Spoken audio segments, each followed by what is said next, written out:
Great to be here in one of my favorite cities in the world, probably my favorite city in the world.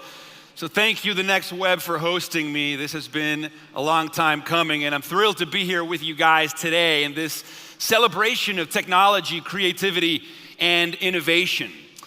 So for those that don't know, my name is Jason Silva. I am the host of National Geographic's Brain Games, which is a television show that looks at our perceptions of reality, but also our misperceptions of reality.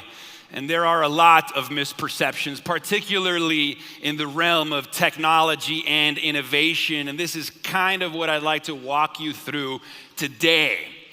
So this all starts for me with a passion for human creativity, an absolute passion for human imagination, our capacity to engender visions in our mind's eye and bring those visions into fruition. And this passion for creativity and for imagination has turned into a passion for technology, because I believe that technology is imagination literalized. I believe that technology is the embodiment of human creativity in the world.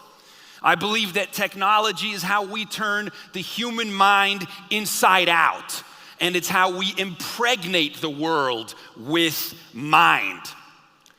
The cognitive philosophers, David Chalmers and Andy Clark, in their seminal essay, The Extended Mind Thesis, these guys describe technology as a scaffolding of mind that we use to extend our thoughts, our reach, and our vision, right? And it has always been so. We are a tool-making animal. As Marshall McLuhan famously said, we build the tools, and then the tools build us.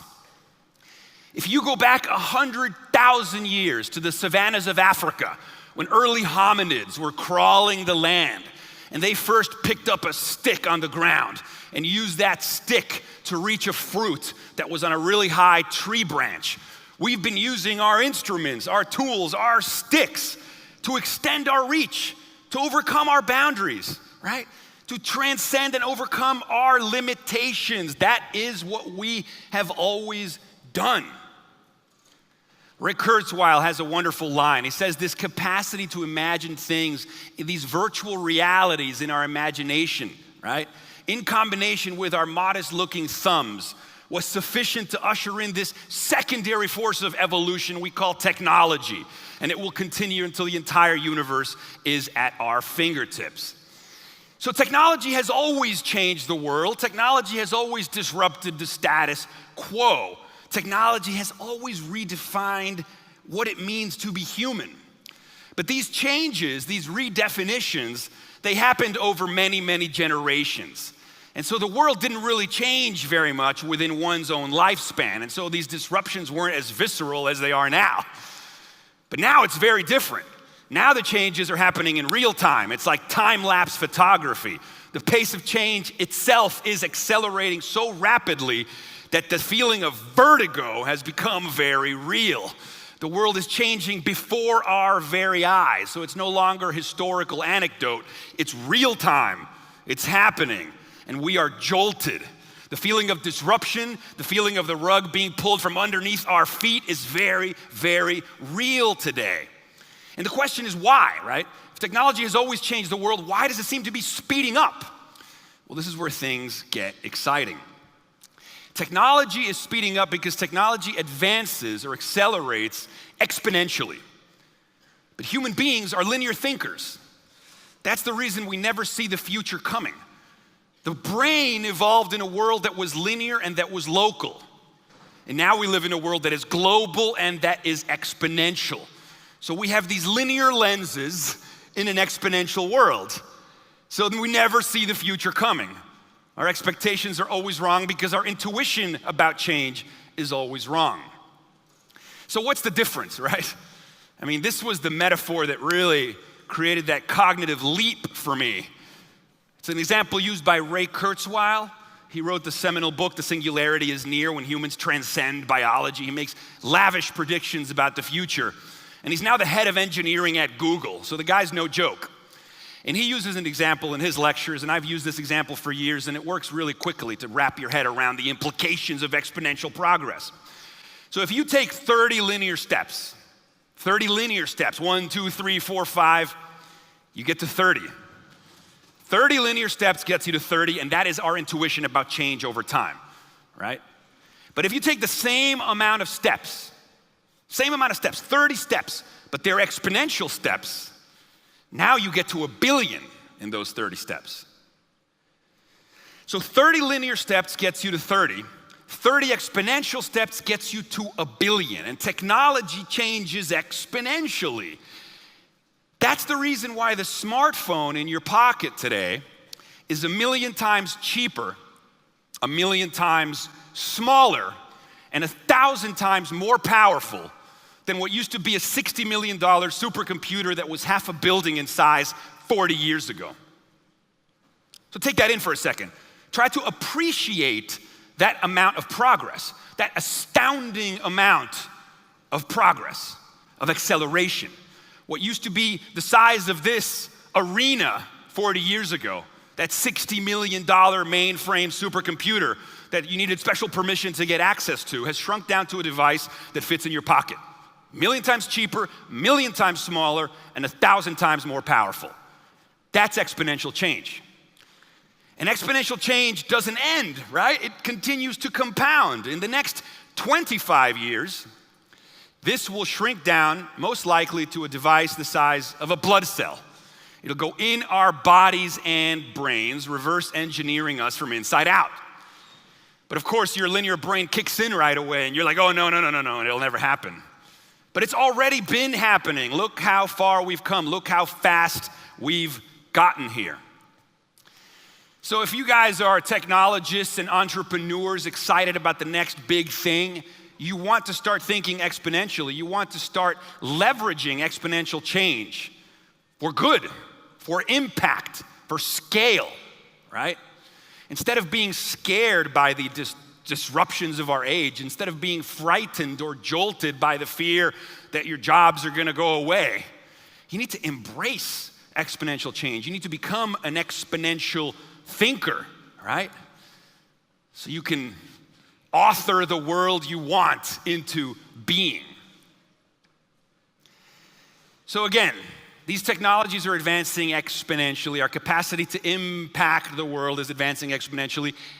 I travel around the world. I try to explain these ideas to corporations and people to get them beyond the been theres and done that's of the adult mind, because this really requires almost a child's eye view of what might be. We need to stretch our imaginations to think exponentially. Once a mind is stretched by a new idea, it never returns to its original position, right? And so people often tell me, okay, fine, exponential change, pretty amazing, pretty discombobulating to really assume the implications of that change. But that's information technology, right? What about the world that we dwell in, the physical world? What about the world of flesh? What about the world of concrete? That's still a slow-moving world. Well, here's what gets really sci-fi-esque. Because the world of flesh and the world of concrete are both now becoming information technologies. And so what that means is that they are now subject to the same exponential progress that we've seen in information tech, in digital tech. Software really is eating the world. Let's take biology for starters. So in the realm of information technology, biology is now referred to as biotechnology. Biotechnology means mastering the information processes of biology. It turns out that we are linguistic all the way down. Turns out we are made of code. DNA is code. Our genes are little software programs. And these software programs are increasingly becoming programmable. We are made of language, and we are increasingly harnessing our creative capacity to author and transform the very language of biology.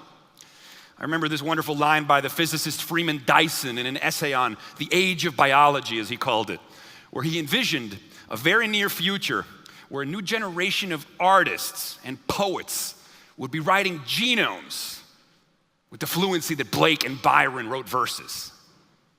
Think about that for a second. The canvas of life itself becoming a canvas for our artistry and our creativity. And as it turns out, just as one example, gene sequencing, the speed at which we can sequence our genes, is advancing 3 times faster than those exponential numbers I listed before. So gene sequencing is progressing 3 times faster than exponential. There's a reason why Larry Page, the co-founder of Google, created Calico, California Life Extension Company, a software company for biology, right? Because that's the new hackable space. That's the new Silicon Valley obsession, to hack death. They scored a Time magazine cover story called Google and the End of Death. Reprogramming biology could mean the end of diseases, the end of cancer, the beginning of a world where you can download software patches for biology. The next $1 trillion hackable entrepreneurial space, the new Silicon Valley, will be the biology valley. It's going to change healthcare. It's going to change what it means to be human. It's going to give us authorship over our own species. Talk about the human mind turned inside out. Our imagination has now become a force that can affect biology itself. And again, it's advancing faster than exponential. Then you have nanotechnology. Nanotechnology essentially takes the atoms, the building blocks of the physical world, and patterns and programs those atoms the same way we program and pattern ones and zeros with digital technology. So take that metaphor from digital tech, ones and zeros that create the whole world of digital, and apply that into the metaphor of programming atoms. That's nanotechnology, right? The seminal book on nanotechnology was called Engines of Creation. And that's literally what nanotechnology is, the engines of creation. The physical world becomes a programmable medium. As the psychedelic philosopher Terence McKenna said, the world becomes the condensation of human imagination. There is poetry in what becomes possible, what we can author when we can play and pattern atoms. The world of scarcity that we live in today disappears. Peter Diamandis and Stephen Kotler's book, Abundance, Why the Future Will Be Better Than You Think, talks about how scarcity is contextual and technology is a resource liberating mechanism. Well, when you can pattern atoms using nanotechnology, you can turn anything into anything else. How does that change what becomes possible? So you have these exponentially advancing technologies. You have biotechnology, you have nanotechnology, and of course you have artificial intelligence, which is continuing to advance exponentially, the creation of non-biological minds, non-biological intelligence, that in symbiosis with biological intelligence creates a hybrid species, really. We are the natural-born cyborgs, we always have been. And these 3 overlapping revolutions, biotech, nanotech, and AI, are kind of like coalescing together. And when you try to sort of make projections into the future, what does the world look like on the back of these 3 exponential technologies? Well, in Silicon Valley, it's become a mythology, almost like a religion, but a religion built on data-driven extrapolations, right? We're looking into the magic mirror of the future, but we have the data to back it up. And they call this the singularity. What a mythology for our age. The singularity is a metaphor borrowed from physics to describe what happens when you go through a black hole. Namely, the laws of physics as you know them no longer apply. So they've taken that metaphor from physics and applied it to the world of technology, innovation, and creativity. As we continue to essentially turn our minds inside out and live inside of the condensation of our own imagination and be able to realize and engender our dreams in the world in real time, well, fuck. That's a singularity. So I'm a video guy, and I think that storytelling is a huge part of ushering in this future that we want. I mean, technology has always been a double-edged sword. It's an amplifier of human consciousness. It can extend, but it can also amputate. And so I think the consciousness of the people engendering this future is what we really need to mediate. We need people to be inspired. We need people to be optimistic. We need people to be forward-thinking with a capital F and a capital T. We need to become exponential thinkers. And I think the most effective way of doing that is to inspire people. And so that's where my video work comes in.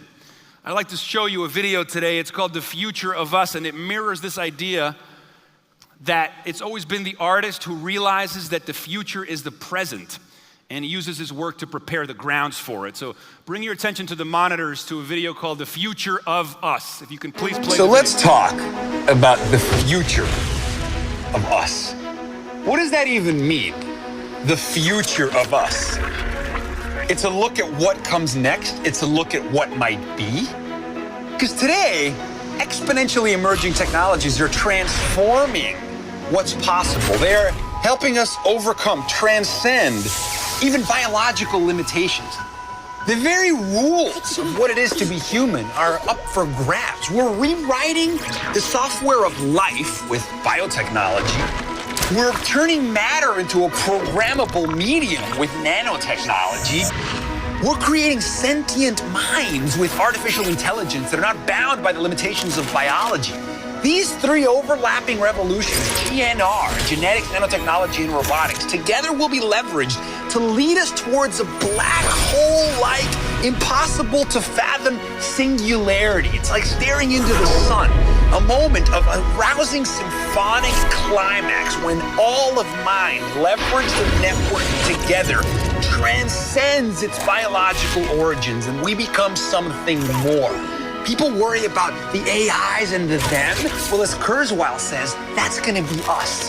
The future of us is ours to dream up.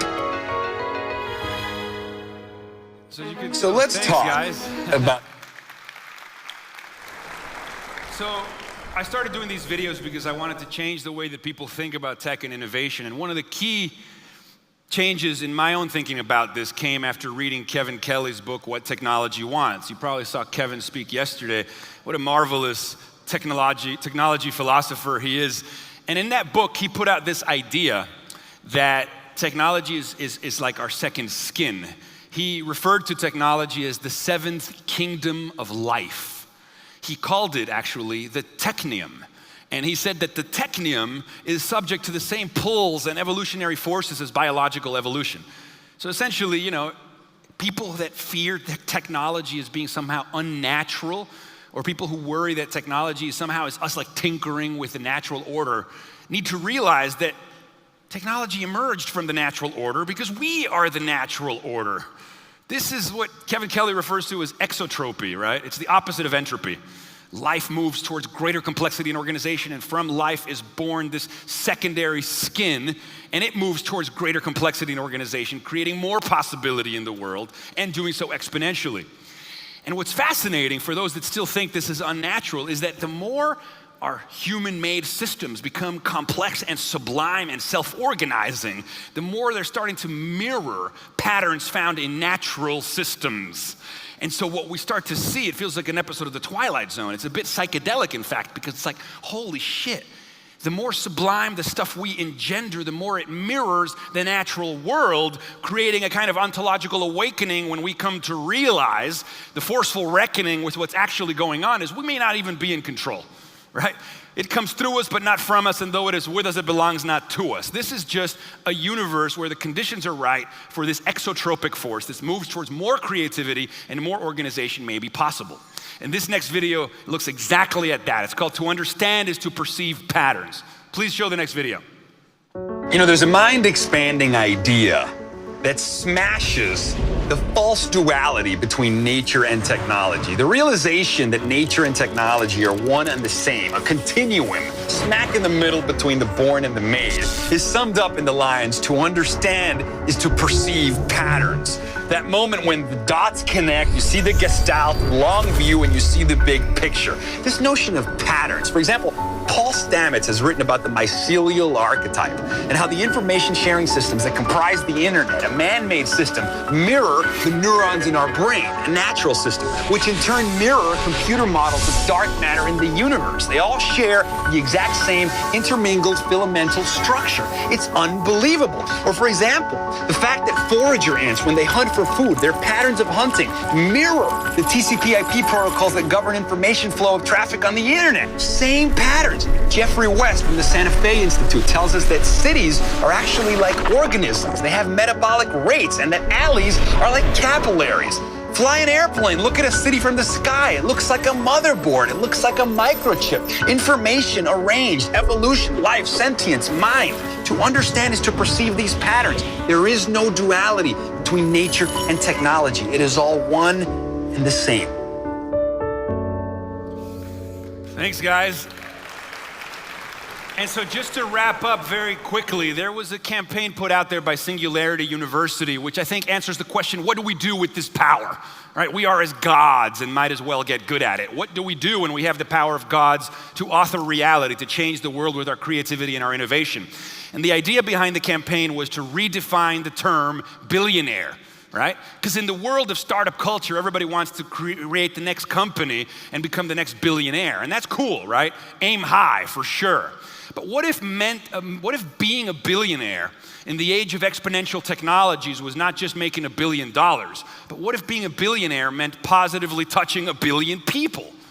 If you really want to aim high and you know what to do with all of this disruption, is try to positively touch 1 billion brains. Try to positively reach 1 billion minds. Try to make the world a little better by aiming to redefine the term billionaire. So I'll leave you with that. I hope you guys all go out there and change the world. Thank you so much for listening. I love you so much. Thank you, guys. Thank you. Thank you. Thank you. We live in a world of exponential technological advancement. What this literally means is that we have new construction kits for our reality, new tools with which to probe at the adjacent possible. So consider the implications, right? As Marshall McLuhan used to say, first we build the tools, and then the tools build us. We are designed by what we have designed. There are these feedback loops of mind, tool, and world that radically redefine our boundaries, that radically transform what it means to be human. To be human today is to crisscross the skies. To be human today is to create technosocial wormholes, mind-to-mind communication that overcomes the limits of time, space, and distance. And so what do we do? Well, we need to radically reach out to one another in ways that we haven't before. There's a great line that says, empathy rarely extends beyond our line of sight. In other words, if it's out of sight, it is out of mind. But if anything, these wireless communication technologies are radically extending our line of sight. They're providing new ontological maps of the real. They're giving us the astronaut overview effect. We are seeing the big picture. We are seeing that we are the captains of spaceship Earth. And what shall we do? We need to extend our hands to one another. We've never had such tools to overcome all of the limitations of our humanity. We have the power, we have the will, we have the capacity, the creative capacity to overcome our limits. And so today, billions of us linking to one another, creating a global node, a global brain. What is the new definition of billionaire? The new definition of billionaire is he who will positively affect the lives of 1 billion people. He or she who will reach out and say, I will positively affect the lives of 1 billion people. This should be our goal. This is our responsibility. Here's our chance.